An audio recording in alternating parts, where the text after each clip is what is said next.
Good evening. Welcome to my YouTube channel. My name is Bulali, and today we're going to talk about a proper hot topic: land reform, Section 25 of the Constitution. Um, Land reform in South Africa has been an epic failure. Let's just be honest, it's complete epic fail, which is quite sad, considering that the struggle was essentially about land. Somewhere along the line, they tricked us into thinking the struggle was about a vote. The struggle was never about a vote. The struggle was about land. You can even look at the sequence of events coming up to the 1913 Natives Land Act. And that's where the power dynamics really shifted in South Africa. I think the ANC is formed in like 1912, and then the Natives Land Act is passed in 1913. So essentially, the ANC itself was formed to fight the Natives Land Act. Let's just be clear about that. The struggle in South Africa was about land. So we then got our constitution, we got our liberation, we got our constitution, and it had therein a property clause, which was Section 25. Now, Section 25 basically is designed to protect property rights. And you need that in a constitution because you are not going to be able to play in the global market, in a globalized world, if people cannot be certain that what they own in South Africa is actually their ownership rights are not certain. So that is why it is there. But then it still makes provision it takes into account the context of South Africa's history and makes provision for expropriation, which is a process by which the state is able to take something from an owner into the state's ownership. And that's something, for the purpose of this video, we will call it land, although the Constitution does say that property is not limited to land. So what does Section 25 of the Constitution actually say?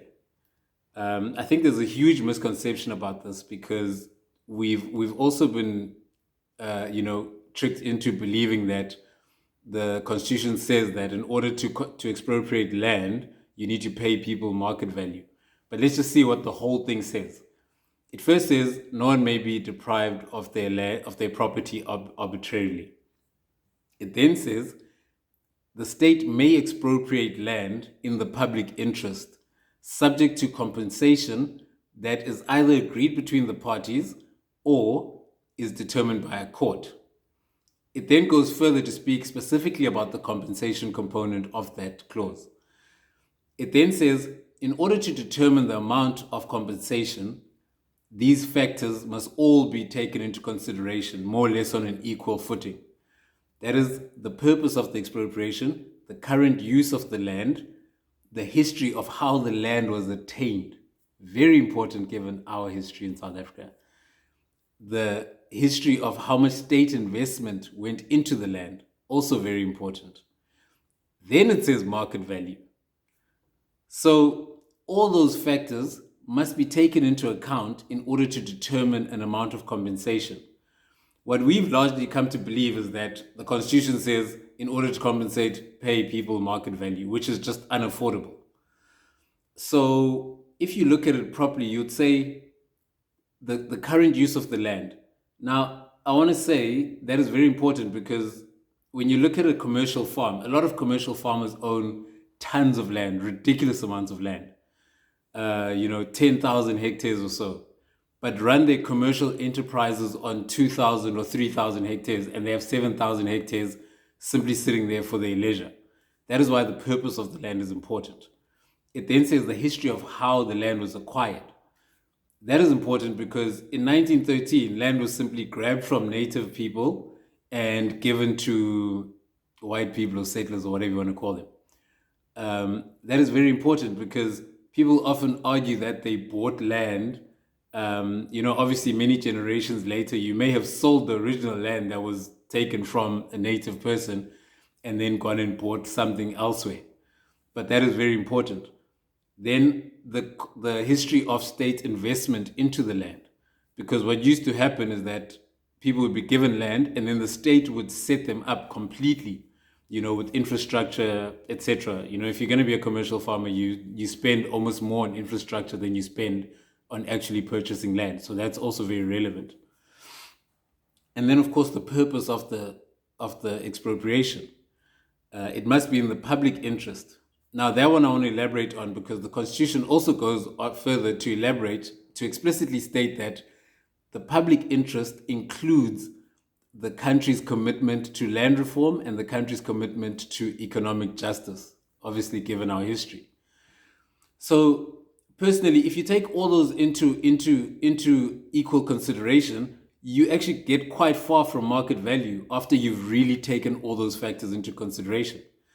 I mean, I want to say there's a case. I don't want to quote it and sort of make this an academic video, but there's been cases where the state has gone to court against landowners after compensation, and they were fighting on the value. After an expropriation, they were fighting on the value of compensation, and the court literally struck from what the landowner claimed the value of compensation should be. The court literally awarded 1% of that, literally 1%.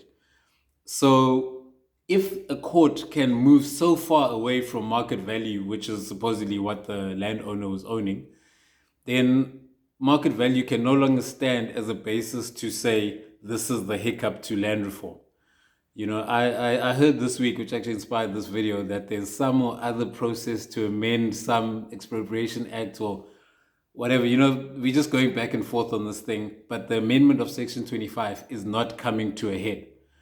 And that is because the simple truth is there is nothing wrong with Section 25. It is actually a very well drafted piece of legislation with proper historical context. So, yeah, I just thought I'd do that video. You know, this is a very important topic. It's actually quite amazing how we've let it fall by the wayside. You know, given our history, you would think land reform would, for the first 25 years of democracy, be top priority. And that is in terms of a demand from us as citizens. It clearly hasn't been. And it's only now, you know, some would argue now that the political power is waning for certain people that they're turning to land reform. But I don't want to get into that. Okay, that's the video. Thank you so much for watching. Feel free to like, comment, subscribe. I'd love to engage with you on these topics. And I will see you next week for another video. Cheers.